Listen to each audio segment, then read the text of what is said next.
Ayah membelikan itu saat menikah dengan ibu. Kalau sudah dewasa nanti aku juga ingin punya kalung seperti ini. Nanti kalau sudah dewasa ya.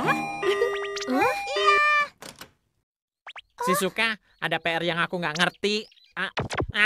Ukurannya yang besar. Sayang sekali kalau cuma di sini. Yuk kita tunjukkan ke teman-teman. Yuk, ayo. Wah, ini asli ya. Bagus loh. Teman-teman, kalian sedang apa?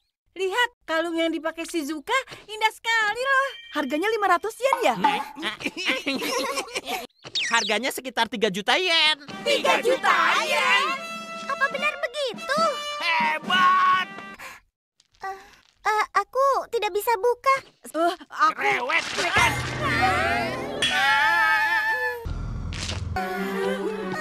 Ini gara-gara kamu sok tahu sih, Nobita. Kenapa aku yang salah? Mana ya? Aku dapat 1. Aku juga.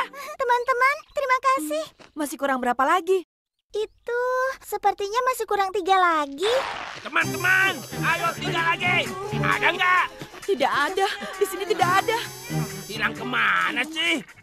Hah? Gawat, jam 3. Sudah waktunya aku pergi les. Aku juga harus bantu ibu di toko. Maaf ya. Sampai nanti. Nanti setelah jam 4 aku kembali ke sini. Bagaimana ini? Padahal ini kalung mama yang sangat berharga. Tunggu di sini ya. Aku janji, Doraemon. Jadi kamu mau bantu Shizuka atau tidak? Iya, aku paham. Kalau begitu aku akan lakukan sesuatu. Oh iya, pakai itu saja. Kita bisa buat mutiara sendiri loh. Tapi kalau palsu kan nanti bisa ketahuan. Tidak, peti ini pembuat mutiara asli kok. Mutiara itu tidak dilahirkan dari alam. Ada campur tangan manusianya juga. Lalu dikembalikan ke laut dan jadilah mutiara yang indah. Lalu tutup. Setelah ini tinggal direndam dengan air laut. Aku akan bilang ke Shizuka kalau semua sudah beres. Jangan-jangan dia sudah pulang. Shizuka, Kamu juga cepat sembunyi. Dia pergi keluar sambil bawa kalungnya. Kalau hilang bisa gawat. ayo ikut. Iya. Mutiaranya sebentar lagi akan jadi. Doraemon, kira-kira masih berapa lama lagi? Tidak lama, 3 bulan lagi. 3 bulan lagi. Walau seperti ini paling tidak butuh 30 menit. Apa hari ini Shizuka datang ke sini? Benar, silakan masuk. Aduh, bagaimana ini? Bagaimana ini? Kita harus Bagaimana ini? Oh iya, kalau mencium aroma bunga ini, maka tiba-tiba kita... tiba-tiba jadi apa ya? Ya ampun, belum apa-apa. Kenapa malah dipakai sendiri? Maafkan aku. Aku kesini karena urusan apa ya? Cepatlah menjadi... Ya, mutiara.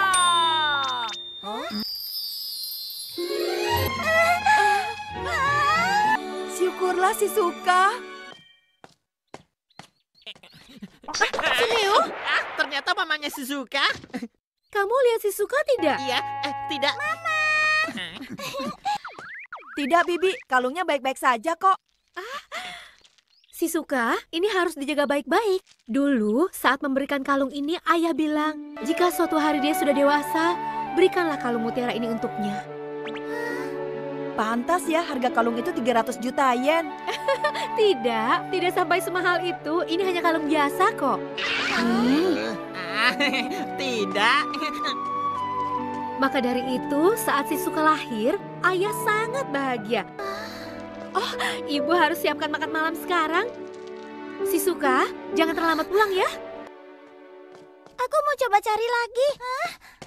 Ternyata sisanya masuk ke dalam kantongku. Oh, ternyata begitu. Syukurlah. Tolong aku.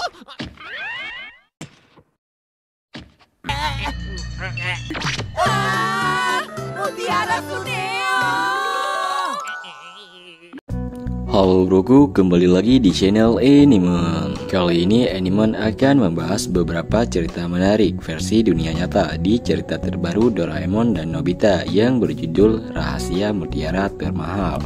Mutiara adalah benda bulat yang berkilauan yang diproduksi oleh beberapa jenis moluska, terutama tiram dan kerang. Mutiara terbentuk ketika benda asing seperti butiran pasir atau parasit masuk ke dalam cangkang moluska. Sebagai mekanisme pertahanan, moluska mengeluarkan lapisan zat yang disebut nacre yang menutupi benda asing tersebut. Nacre adalah zat yang terbuat dari kalsium karbonat dan protein yang berbentuk lapisan-lapisan tipis yang berkilauan. Seiring waktu, lapisan-lapisan nacre ini menumpuk membentuk mutiara. Mutiara memiliki berbagai warna, ukuran, dan bentuk tergantung pada jenis moluska, lokasi, dan kondisi lingkungan tempat mutiara terbentuk tersebut. Mutiara telah lama dihargai karena keindahan dan keunikannya. Mereka digunakan sebagai perhiasan, simbol status, dan objek keagamaan. Di beberapa budaya, mutiara dianggap sebagai simbol keberuntungan, kemakmuran, dan kemurnian.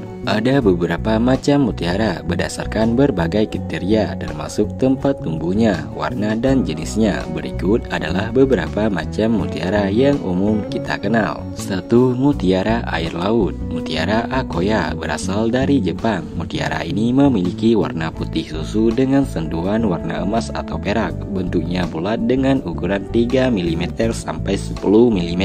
Mutiara Laut Selatan. Mutiara dengan kualitas luar biasa, mulai dari warna perak, putih krim, hingga emas, berukuran besar antara 8 mm hingga 22 mm. 2. Mutiara air tawar. Mutiara air tawar tumbuh di air tawar, biasanya di Amerika Serikat dan Cina. 3. Berdasarkan warna. Gold, putih, dan silver warna asli mutiara laut, sedangkan warna hijau dan coklat warna yang diberikan tanaman manusia pada mutiara laut. 4. Berdasarkan bentuk dan permukaan. Bulat dan semi bulat. Bentuk mutiara laut akoya yang paling familiar, lainnya persediaan sedikit dan kurang komersil. Mutiara telah menjadi benda berharga sejak zaman kuno dan memiliki sejarah panjang yang kaya. Berikut adalah gambaran umum tentang sejarah mutiara. Zaman kuno, mutiara telah digunakan sebagai perhiasan sejak ribuan tahun yang lalu. Bangsa Mesir kuno, Romawi, dan Yunani kuno menghargai mutiara sebagai simbol kekayaan, keindahan, dan status sosial yang tinggi. Abad pertengahan, di Eropa mutiara digunakan dalam perhiasan gereja dan sebagai lambang keagamaan. Mutiara juga digunakan oleh bangsawan dan keluarga kerajaan sebagai simbol kekuasaan dan kehormatan. Era Renaissance. Pada periode ini, mutiara menjadi sangat populer di kalangan keluarga kerajaan dan bangsawan Eropa. Mereka digunakan dalam perhiasan, pakaian, dan aksesoris untuk menunjukkan kekayaan dan status sosial mereka. Abad ke-19.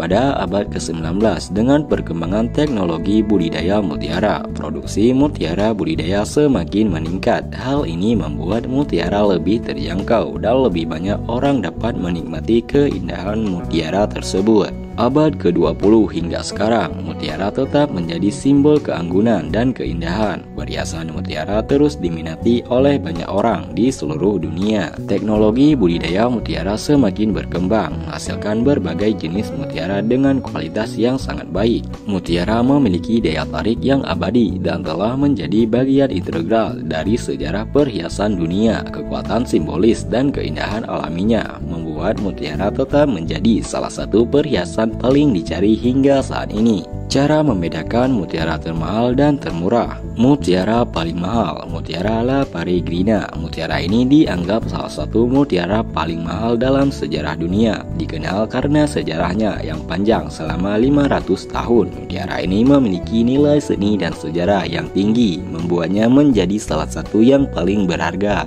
Mutiara paling murah, mutiara berbentuk barok. Mutiara berbentuk barok merupakan jenis mutiara dengan harga paling terjangkau. Bentuknya tidak bulat atau beraturan, sehingga memiliki harga yang lebih rendah dibandingkan dengan mutiara berbentuk bulat yang simetris. Mutiara memiliki spektrum harga yang sangat luas, tergantung pada berbagai faktor seperti jenisnya, kualitas, ukuran, warna, dan keunikan tersebut. Mutiara paling mahal biasanya adalah mutiara besar berbentuk bulat sempurna, memiliki kilauan luar biasa biasa dan memiliki sejarah atau cerita yang istimewa terkait dengan mereka. Di sisi lain, mutiara paling murah seringkali adalah mutiara dengan bentuk yang tidak teratur atau tidak sempurna. Mutiara dapat terbentuk dengan atau tanpa campur tangan manusia, tergantung pada jenisnya. Berikut adalah penjelasan mengenai hal tersebut. Mutiara alami. Mutiara alami atau mutiara liar adalah mutiara yang terbentuk tanpa campur tangan manusia sama sekali di alam.